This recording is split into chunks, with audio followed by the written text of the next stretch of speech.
Hola, ¿qué tal? ¿Cómo están? Bienvenidos y bienvenidas a Entre Columnas, este espacio de conversación donde estaremos sosteniendo el diálogo sobre un tema cada semana con distintos invitados o invitadas.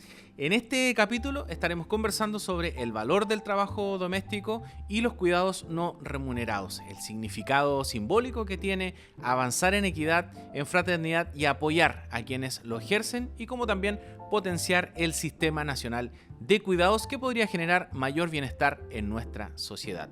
Para hablar de este tema estaremos con Carla Fusito Calderón. Ella es economista titulada de la Universidad Gabriela Mistral, donde egresó con el segundo lugar de su promoción. Fue distinguida también como mejor ingeniero comercial por el Colegio de Ingenieros de Chile y obtuvo el premio Sociedad Libre del Instituto Libertad y Desarrollo por su investigación sobre la valorización y el aporte económico de las familias al Producto Interno Bruto. Actualmente se desempeña en el área financiera con experiencia en empresas en los sectores del retail y salud, liderando proyectos de planificación estratégica, dirección financiera y gestión de capital. Carla, bienvenida a este espacio, bienvenida a Entre Columnas. Muchas gracias. Bueno, Carla, partamos primero definiendo qué es el trabajo doméstico no remunerado. El trabajo doméstico y de cuidados no remunerados consiste en todas las actividades que soportan el quehacer diario de un hogar y por lo mismo del sistema económico. Normalmente son las actividades que conocemos como lavar, cocinar, cuidar la casa, gestionar la casa, cuidar niños, atender a personas que están al cuidado de que sean dependientes. Todo lo que conlleva la administración del hogar y la gestión de las personas que viven dentro del hogar. Todas estas actividades que realizamos no están valorizadas dentro del Producto Interno, por lo tanto no tienen remuneración. Eso es una tarea doméstica y de cuidado no remunerada. Carla, ¿y qué pasa en el caso, por ejemplo, de las personas que cuidan a otra persona que puede estar enferma o que tiene poca autonomía? ¿También está en esta misma categoría? Efectivamente, está dentro de esa misma categoría. Ya, perfecto, Carla. Bueno, y cuéntanos también, Carla, ¿por qué el trabajo doméstico y de cuidados no remunerados es una parte tan importante de la economía si normalmente ni siquiera aparece en las cuentas nacionales? Mira, primero que nada es importante entender que si no aparecen las cuentas nacionales no es porque no sea importante, sino que porque tenemos un problema histórico, metodológico para medirlo. Y lo otro es muy importante porque pensemos en que, por ejemplo, en el cuidado de un niño. Cuando nosotros cuidamos a un niño, le estamos dando desayuno en la mañana, se lleva al colegio, él aprende, vuelve, alguien lo supervisa para sus tareas, le prepara el uniforme para el día siguiente, le da la comida y ese niño está completamente preparado para aprender en el colegio y funcionar, ¿cierto? Comparémoslo con un niño que no tiene eso dentro de su casa. ¿Qué es lo que va a pasar? Va a llegar a un lugar, va a estar solo. Probablemente no va a tener quien lo alimente, va a sacar algo del refrigerador, no lo van a supervisar, probablemente no va a hacer las tareas y vamos a tener un resultado completamente diferente en términos de el output del alumno. Y por lo mismo el resultado al final va a ser completamente diferente. Normalmente un niño que es cuidado en la casa, alguien que le lee, alguien que le conversa y lo cuida, lo nutre para ser un mejor alumno y por lo tanto eso es productividad en el futuro. Y esa productividad efectivamente va a afectar en el PIB. O sea, el hecho de que algunos niños sí sean estimulados, sí se trabaje en los temas socioemocionales, a niños que están en esa autonomía, en ese limbo, como tú lo señalas, genera estas diferencias, genera estas brechas que a la larga también van a influir en el PIB, ¿no? Claro. Carla, si nos puedes contar un poco acerca de cómo se le pondría valor a estas horas de trabajo para poder medirlo. Bueno, esto se utiliza con el método del costo de reemplazo. Entonces nosotros tomamos una actividad y a esa actividad se le pone el valor que costaría reemplazarlo en el mercado de su sustitución. Entonces, por ejemplo, si tomamos la actividad limpiar. Vemos cuánto nos costaría externalizar ese servicio en el mercado. Y a ese valor se cuantifica el tiempo que dedica la persona en la tarea, y se hace exactamente lo mismo para la labor de cocinar, para la labor de gestionar todas las cosas que suceden dentro del hogar, para la labor de cuidar a un anciano, para todo lo que sea, lo que conversamos al principio. Claro. Todo tiene un precio o un valor en el mercado. Se le aplica este valor, que es un valor específico, no un valor promedio, así como que yo tomo el salario promedio de Chile, no, sino que un valor especial a una labor especial. Es como bien especializado el servicio y también bien especializado el valor que se le va a categorizar a ese, entre comillas, valor hora, ¿no? O esa conversión de valor hora. Claro. Si tuviéramos que valorar en cifras estos montos de el trabajo doméstico de cuidados, ¿no? Que son no remunerados, ¿a cuánto equivaldría este monto del PIB, por ejemplo? Mira, para eso se usa la encuesta de uso de tiempo que tenemos en Chile. Tenemos una del 2015 y una del 2023. Hemos llegado a valores entre el 19,2 del PIB ampliado. El PIB ampliado es el Producto Interno Normal más el valor que le asignamos a estas actividades que no son remuneradas, ¿ya? Entonces, entre el 19,2 y el 22%. Pero hubo un pic del 26% durante la pandemia porque la labor de cuidados aumentó exponencialmente. Estas mediciones, Carla, que sean tan espaciadas, tú comentas una del 2015 y otra del 2023, ¿a qué se debe que sean tan espaciadas? ¿Está bien esa distancia en tiempo o tú crees que debiesen ser más periódicas? Deberían ser más periódicas. Por ejemplo, Perú y México las realizan igual como se realizan las mediciones de las cuentas nacionales. ¿Que eso cada cuánto tiempo es, más o menos? ¿Una vez al año? Una vez al año. Una vez al año. Una vez al año sería el ideal.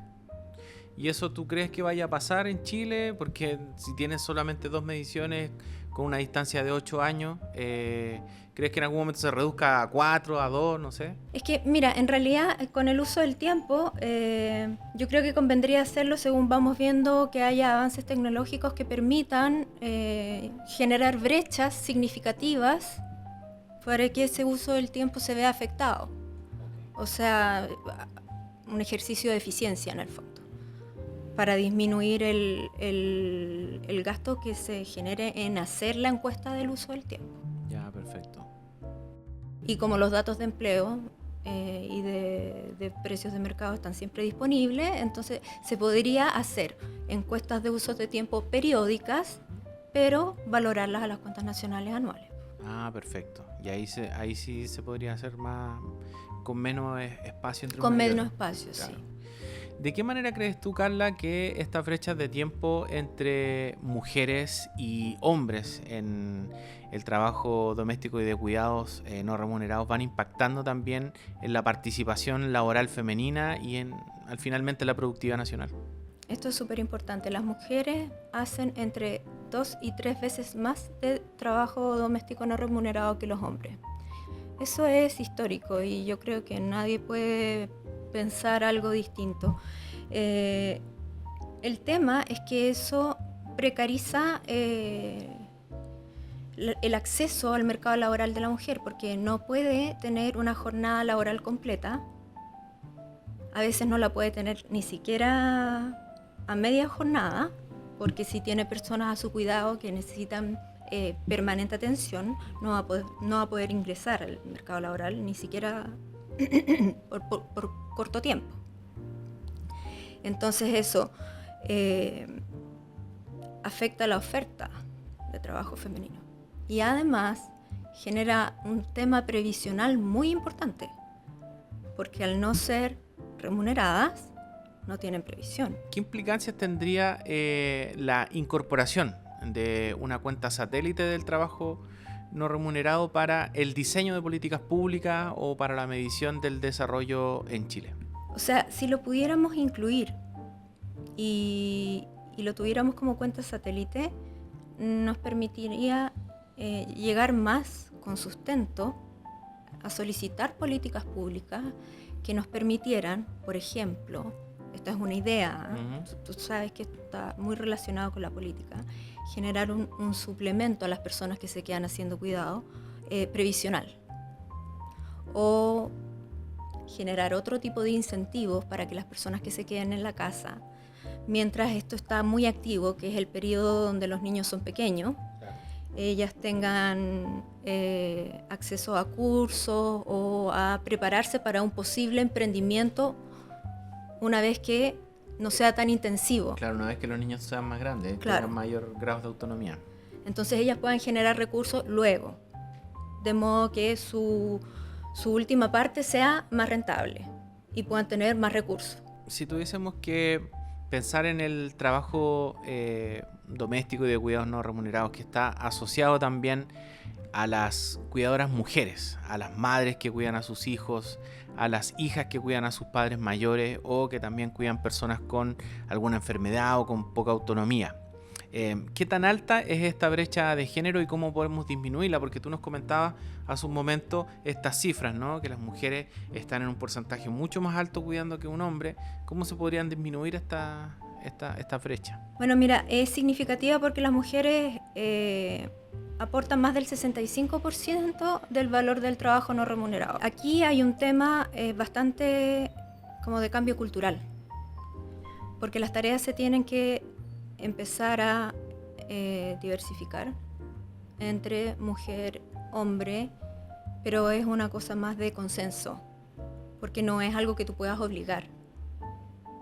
Y necesitamos hacer un cambio como sociedad y compartir más las tareas.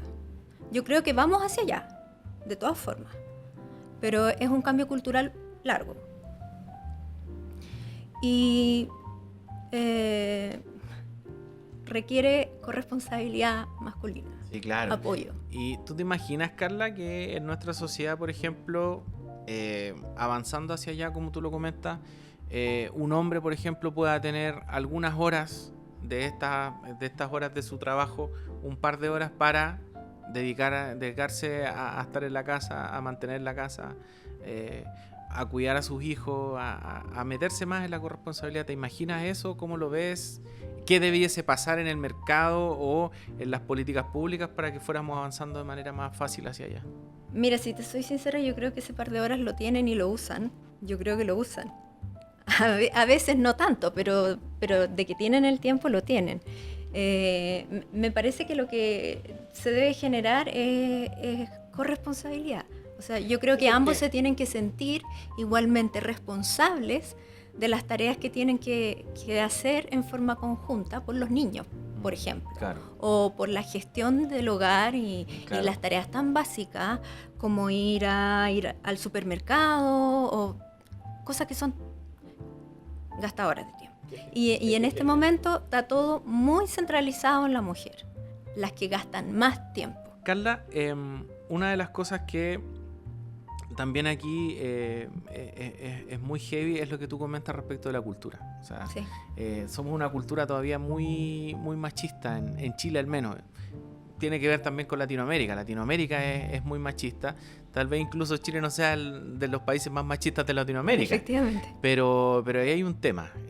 ¿Cómo ves tú eso? Que nos escapamos un poco del tema tan técnico y ya vamos a algo más como más cultural, ¿no? ¿Cómo lo ves tú ahí? Porque tú tienes las cifras, tienes los datos y manejas esa data, pero también cómo lo llevamos a la realidad en un país como Chile.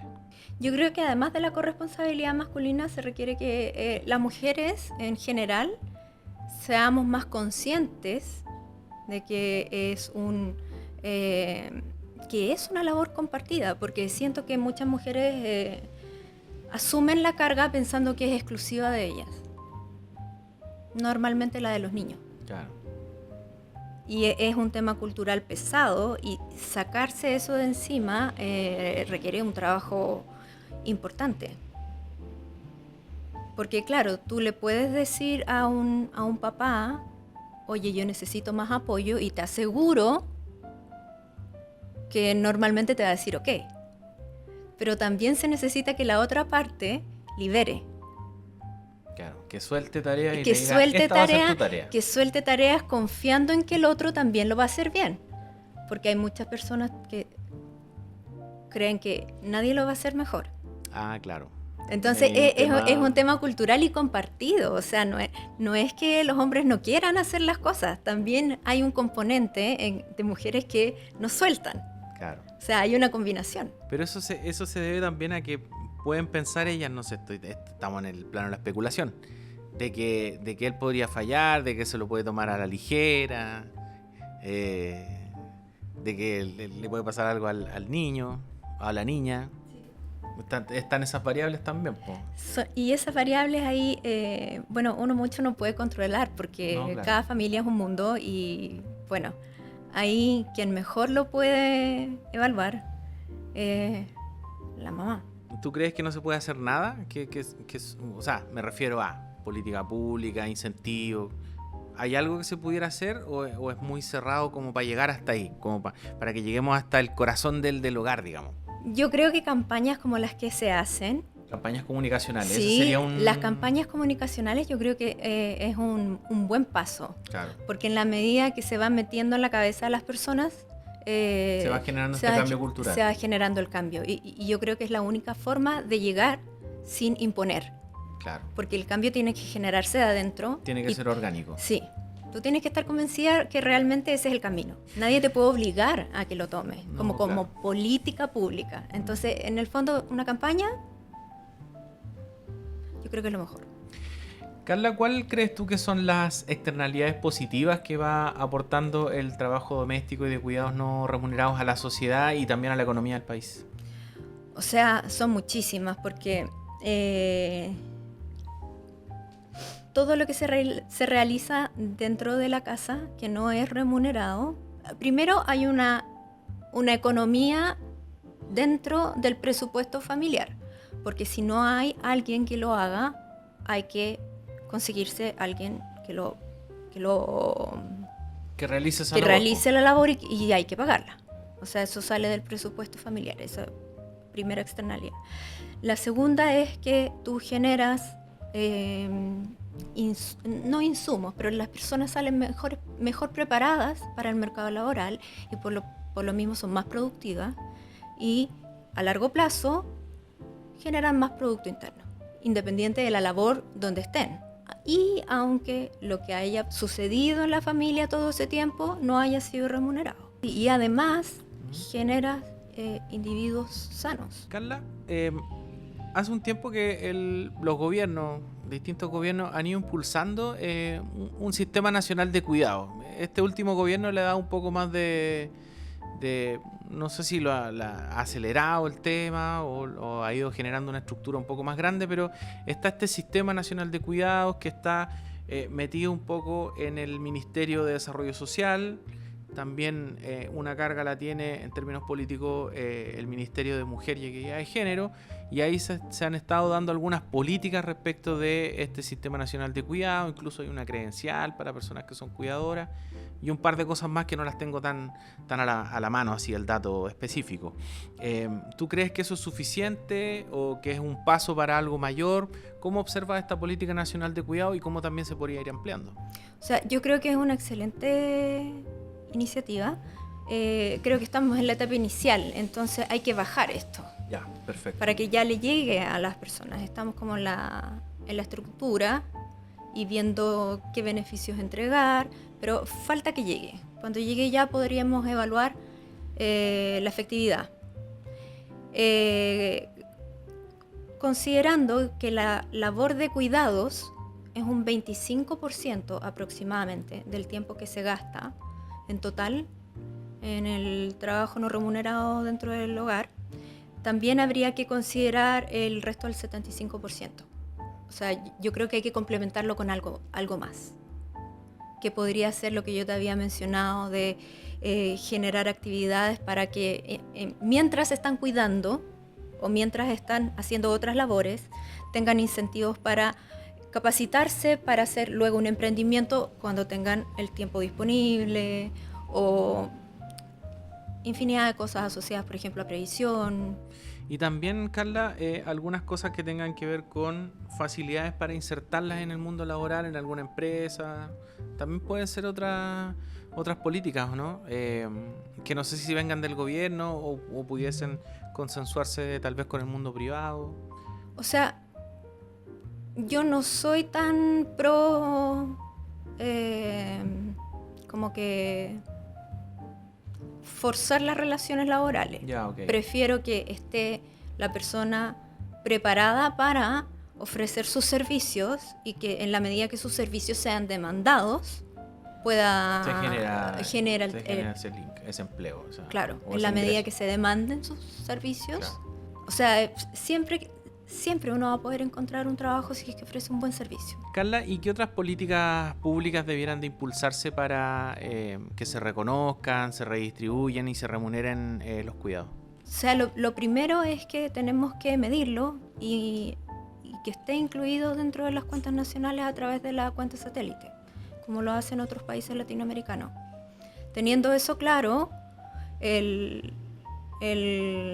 Estado va a saber cuánto monetariamente aporta ese tipo de cuidado, ese tipo de servicio a la economía. Ya, perfecto. Entonces puede cuantificar cuánto podría destinar de un presupuesto para campañas, para un suplemento previsional o cualquier, para profundizar el sistema de cuidado. El tema de la flexibilización laboral en términos de horas y también de presencialidad. Es decir, cuando hablamos de esta flexibilidad laboral que te permite estar desde tu casa haciendo algunas cosas y eso te permite también gestionar algunas cosas en tu casa, ¿crees tú que eso nos falta? Porque lo vimos mucho en la pandemia. Muchas personas estuvieron en sus casas tiempo completo, otros media jornada, y eso generó muchos beneficios en algún momento, pero eso fue un periodo corto de tiempo. Y luego esas mismas empresas o esas mismas personas que estaban prestando servicios que perfectamente pueden hacer de su casa, tuvieron que volver a estar en un lugar físico, oficina u otro espacio donde se trabaja. ¿Cómo ves tú eso? Porque a mí me dio la impresión de que funcionó más o menos bien en pandemia, pero luego se cortó eso. Sí, efectivamente, yo creo que eso fue un retroceso, porque las labores de cuidado y las labores que se realizan dentro del hogar son perfectamente compatibles con trabajar en remoto. Lamentablemente, el que se quedaba remoto en la casa trabajaba doble en el fondo, porque estabas trabajando en la oficina y hacías las labores de cuidado, pero estabas teniendo un ingreso y además estabas haciendo el resto. Claro, había beneficios también, te levantas un poquito más tarde. Habían beneficios de todas formas. Cerraba el computador y ya estabas en tu casa relajado. Pero claro, es lo que dices tú también. En otros trabajos pasaba que como estabas en la casa, te pedían hacer cosas en horario hasta más tarde o te hablaban los fines de semana. También, bueno, eran distintos casos que pasaban con beneficios y también con cosas en contra que se generaban en esa situación. ¿Tú crees que eso ya no va a volver? ¿Eso de estar más híbrido, de estar más en la casa? Yo creo que debería volver. Yo creo que debería volver porque es un incentivo. ¿Y eso crees tú que no volvió o que se generó este retroceso, como tú lo comentas, por un tema cultural? ¿Por un tema de que hay más rendimiento del trabajador presencial que remoto? ¿Cuál sería, crees tú, la razón? Mira, dicen que hay un rendimiento mayor presencial que remoto. No he visto ningún dato que lo... Que la frase, claro. Más allá de la frase o la percepción tal vez, claro. de en este caso los empleadores. O sea, puede que algunas empresas grandes sí lo hayan constatado, pero a mi modo de ver es un tema cultural y fue impulsado por un par de empresas en Estados Unidos que comenzaron con el tema de la presencialidad. Y hay algo de control también, el tipo de administración. De ver a la persona sentada en el puesto de trabajo y decir, ya, está ahí. Porque efectivamente hay labores que no necesitan estar en una oficina, sentado haciendo algo en un computador. Tú puedes estar exactamente haciendo lo mismo en el computador sentado en la casa. Te ahorra los tiempos de traslado, te ahorra los costos de transporte, te ahorra un montón de cosas. Bueno, Carla, se nos ha pasado volando el tiempo en este capítulo. Te queremos agradecer por haber estado con nosotros en este espacio aquí en Entre Columnas. Muchas gracias. Gracias a ti por la invitación. Bueno, y muchas gracias a ustedes también que nos han estado siguiendo, que nos han estado viendo en Entre Columnas. Y nos volvemos a reencontrar en un próximo capítulo con otro invitado u otra invitada. Nos vemos.